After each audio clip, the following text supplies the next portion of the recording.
moins 4000 ans avant Jésus-Christ, tout au bout d'un continent, là où finit la Terre et débute l'océan. Imaginons une vaste vallée, couverte d'une végétation dense et verdoyante. Une forêt primaire de chênes, hêtres, frênes. Tout porte à penser que des hommes avaient élu domicile à cet endroit et commencèrent ainsi à écrire l'histoire de Quimper. À cette époque, le site de Quimper est très différent de celui que nous connaissons aujourd'hui. La remontée progressive des eaux consécutives à la fonte des grands glaciers n'a pas encore affecté la vallée de l'Audet et ses confluents. Il faut imaginer une longue et profonde vallée sinueuse creusée dans le plateau. Les hommes doivent s'adapter à ces conditions tant par les lieux d'installation que par leur type de construction. Même s'ils ne sont pas très nombreux, c'est au néolithique, vers le 4e millénaire avant notre ère, qu'apparaissent les premiers indices d'une occupation humaine à Quimper. Un dolmen existe toujours à l'Inéostique. Des fragments de brûle-parfum en terre cuite ont été retrouvés sur les pentes de la baie de Kérogan. Vers 2000 ans avant Jésus-Christ, au début de l'âge de bronze, il semble qu'une population de plus en plus nombreuse commence à s'installer autour d'exploitations agricoles. C'est sans doute à cette période que débutent les grands déboisements structurant le paysage et préfigurant celui que nous connaissons aujourd'hui. En 500 avant Jésus-Christ, l'activité humaine s'accroît. Des habitats entorchis et enclos de fossés apparaissent. Les fouilles du Braden 1 et 2 indiquent une véritable organisation formée de maisons, de granges et d'ateliers. Les bâtiments se repèrent par la présence de trous de poteaux, d'alignements de pierres et de traces d'argile brûlée. Les fermes, entourées de palissades légères, abritent 1 à 2 familles d'agriculteurs vivant dans des maisons de 40 à 60 mètres carrés, à charpente de bois et toiture de chaume. Une importante agglomération gauloise a été également mise à jour à Kergolvé. Sa rue principale traversait de part en part le village. Les amphores et les meules à grains témoignent de la présence de très nombreuses échoppes ou ateliers. C'est la seule agglomération gauloise de ce type connue dans l'ouest de la France. Le village de Kergolvé donne un bon aperçu de la densité de population des environs de Quimper et de sa vitalité économique durant les 2 siècles précédant l'époque romaine.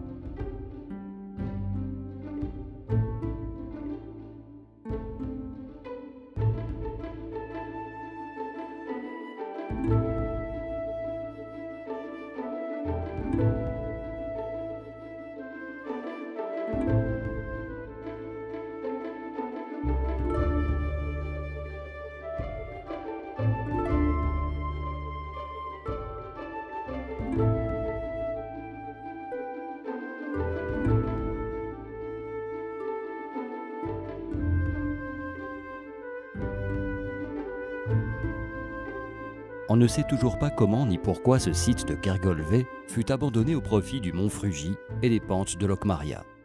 En effet, au tout début de notre ère, la ville romaine s'y est développée avant même que le véritable port n'y soit aménagé. Sous le règne de l'empereur Auguste de l'an 1 de notre ère, une petite ville portuaire naît sur les rives de l'Audet, au premier site guéable depuis l'océan. L'actuel quartier de Locmaria reçoit jusqu'à la fin du IIIe siècle toutes les installations liées au négoce et à l'artisanat.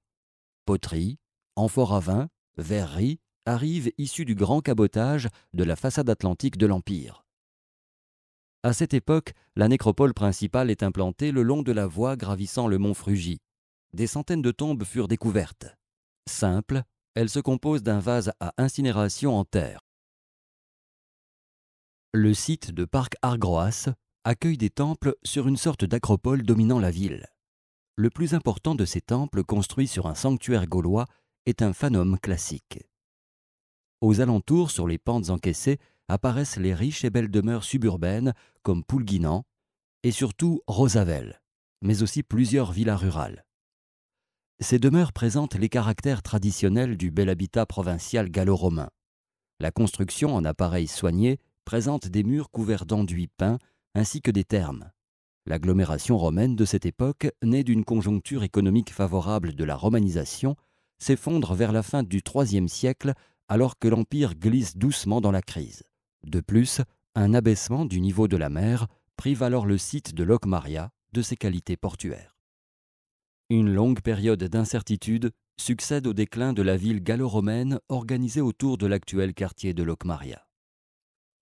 De multiples fouilles montrent que si la ville romaine est désertée vers 300, le réseau routier perdure vers Locmaria. Une chapelle, aujourd'hui disparue, dédiée à Saint Colomban, permet l'hypothèse d'une fondation issue de la christianisation de l'Armorique menée par des moines venus d'outre-Manche.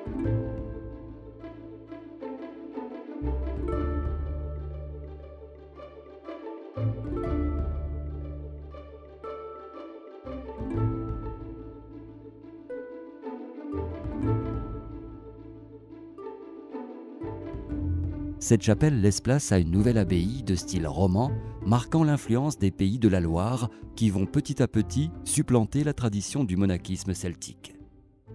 De Locmaria, noyau de l'agglomération antique, le centre de gravité se déplace vers le nord pour se fixer sur la rive droite de l'Odet. Il est né ainsi une nouvelle ville s'inscrivant entre l'Odet, le Frout et le Ster. Cette situation lui donne son nom. Issu du breton Quimper, signifie le confluent. La ville s'organise autour du chantier de la première cathédrale romane. Un réseau de rues rayonne depuis la cathédrale et traverse le cimetière qui l'entoure. Ce cimetière compte plusieurs milliers de sépultures, depuis des simples linceuls aux coffres de bois ou de pierre. Il est utilisé jusqu'au XIIIe siècle. La transition de cette petite ville ceinte d'un talus et palissade de bois vers la ville médiévale, dessinant en partie l'actuelle vieille ville de Quimper, reste mal connue. Il demeure certain qu'à la fin du XIIIe siècle, la ville de Quimper a déjà connu une expansion importante. La ville s'étend au nord et à l'ouest, au cœur puis à l'extérieur de ses remparts, vers l'actuel quartier Saint-Mathieu. Les remparts succèdent à l'enceinte primitive. Courant sur 1500 mètres, ils étaient baignés par le Frout, l'Odet et le Ster. 6 portes fortifiées permettaient d'entrer dans la cité. Près de la Tourbie, une poterne avec un pont-levis accueille les voyageurs. La porte Médard est également défendue par un pont-levis et 2 herses. Dans l'enceinte, le territoire n'est pas totalement urbanisé. Des champs et des vergers occupent la ville haute ainsi que l'enclos du couvent des Cordeliers. Le plan général de la ville est globalement radioconcentrique. Toutes les entrées de la ville conduisent vers la cathédrale. Les voies étroites et tortueuses et partiellement pavées. La maison à pans de bois fait partie du paysage urbain. Témoignage d'un savoir-faire médiéval. Ces édifices ont jalonné les siècles du XIVe au XIXe siècle. À Quimper, 73 maisons sont conservées.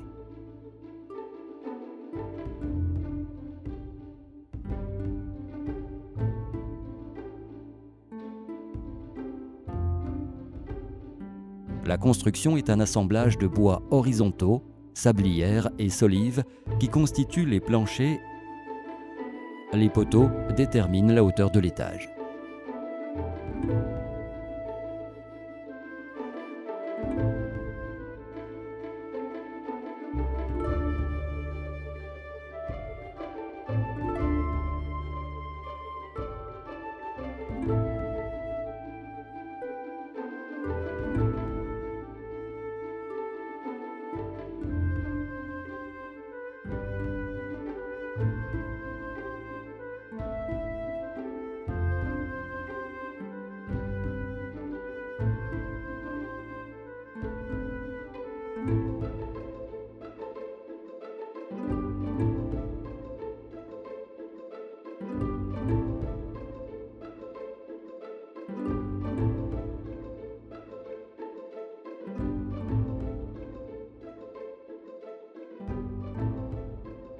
Entre les poteaux, un remplissage appelé ourdi, souvent constitué de chaux de paille et d'argile, assure l'isolation.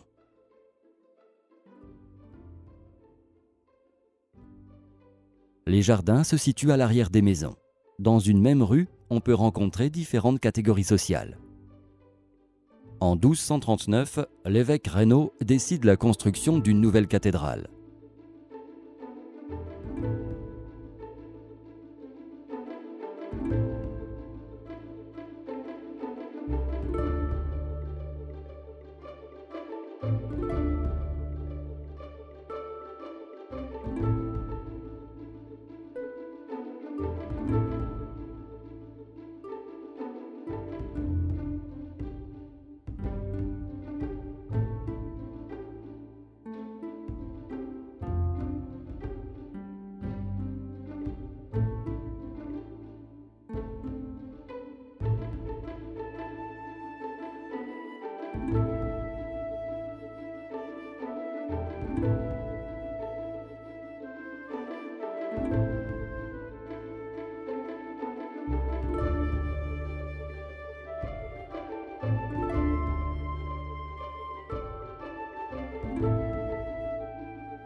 le nouveau chœur est achevé en 1410 après une longue interruption de travaux.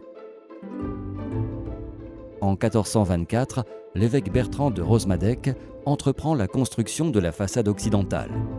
Dans le même temps, sont entrepris les travaux de la nef. Ils sont achevés vers 1460.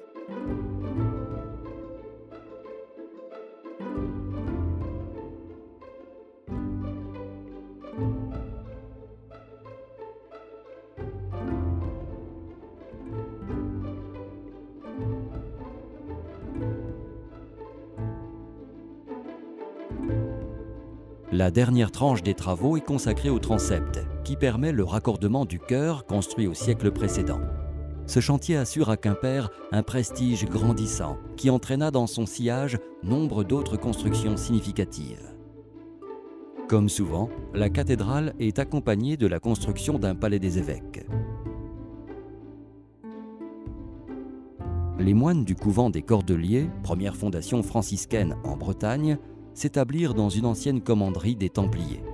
L'enclos des Cordeliers possède une emprise d'1 hectare qui suscite de nombreuses convoitises dans une ville où la construction civile est déjà bornée par les remparts.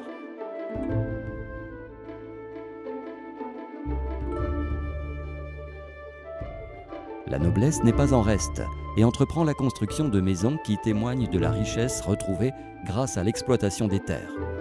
Ces nouveaux bâtiments se caractérisent par l'apparition de nouvelles formes architecturales, comme la présence d'une tour abritant un escalier et de décors inspirés par les châteaux des seigneurs de l'entourage ducal. L'importance de la petite noblesse rurale, qui est une particularité de la société bretonne, explique la formation de la ceinture de manoirs que l'on retrouve autour de Quimper. La coexistence de la noblesse et du religieux ne se fait pas sans mal. La ville se divise en 2 zones distinctes où 2 autorités s'opposent. La terre aux ducs pour le séculier et la ville close pour le pouvoir religieux. Aux troubles internes s'ajoutent ceux autrement plus importants de la guerre de 100 ans. Quimper n'y échappe pas et subit même plusieurs sièges. Après ces périodes difficiles, les remparts sont progressivement laissés à l'abandon et des portes sont détruites pour faciliter la circulation. L'extension vers l'extérieur de la ville est marquée par l'importance des fondations religieuses. Leur vocation traditionnelle des soins aux malades est complétée par celle de l'éducation. La plupart des implantations se font sur la terre aux ducs, qui devient la terre des couvents. Les capucins, les ursulines, les cordelières, les cisterciennes enclosent leurs couvents et plantent jardins et vergers sur près de 45 hectares autour de Quimper.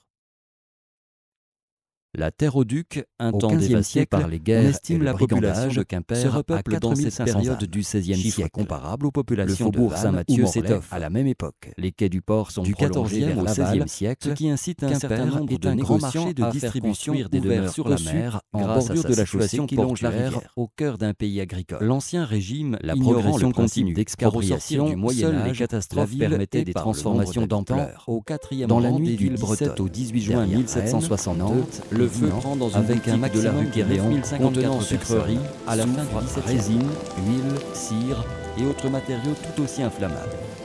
La plupart des maisons de ce quartier sont en bois. Le temps est chaud et sec, le feu s'étend. 12 jours plus tard, le feu n'est pas entièrement éteint. 9 maisons sont détruites, 6 autres sont endommagées.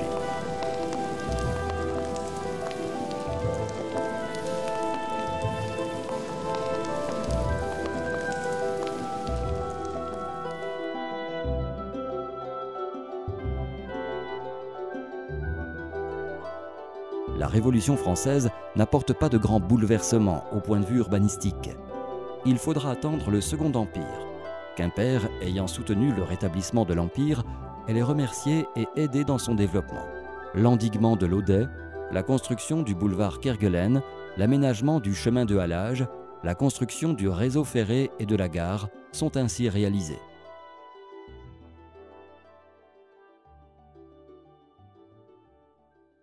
Quimper s'est toujours adapté de manière à se développer. Son centre de gravité s'est souvent déplacé avec l'évolution de son espace urbain.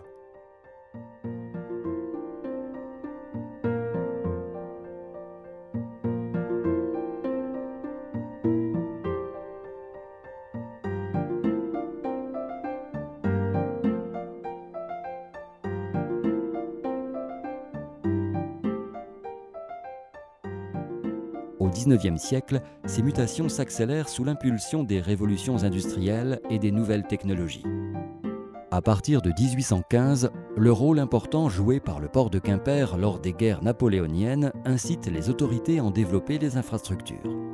À l'extérieur des murs, de nouvelles portions de quais sont construites, en face de la préfecture, mais surtout vers Locmaria. La cale Saint-Jean est élargie, les quais d'Uster sont consolidés. De 1842 à 1844, sur la rive droite de l'Audet, on entreprend la construction du chemin de halage sur près de 600 mètres afin de permettre l'endiguement du flux de marée et d'assainir les prairies marécageuses qui bordent la rivière.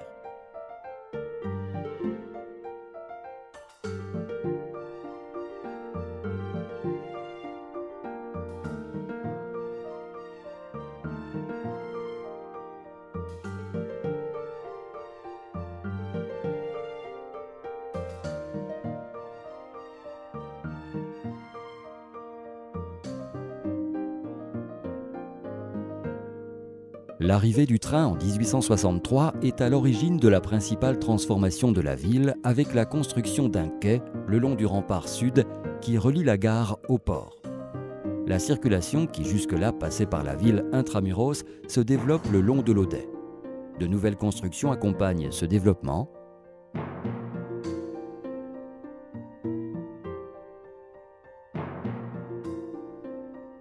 Au XXe siècle, la création du Grand Quimper, en 1960, modifie complètement l'échelle de la ville qui doit s'adapter à de nouvelles mutations, parmi lesquelles celle de la circulation automobile. En 1960, la ville se dote de moyens pour son expansion en s'associant aux communes voisines de Ergué-Armel, Kerfintin et Pénars. Le Grand Quimper passe alors de 20 000 à 60 000 habitants. Ces regroupements nécessitent la création de voies de communication. Le percement des rues Amiral Renard, Préfet Collignon, l'achèvement du boulevard Duplex en juillet 1969 permettent d'en améliorer la fluidité de la circulation. La construction du pont du Palais et celle du pont Max Jacob devient la circulation vers la rive gauche.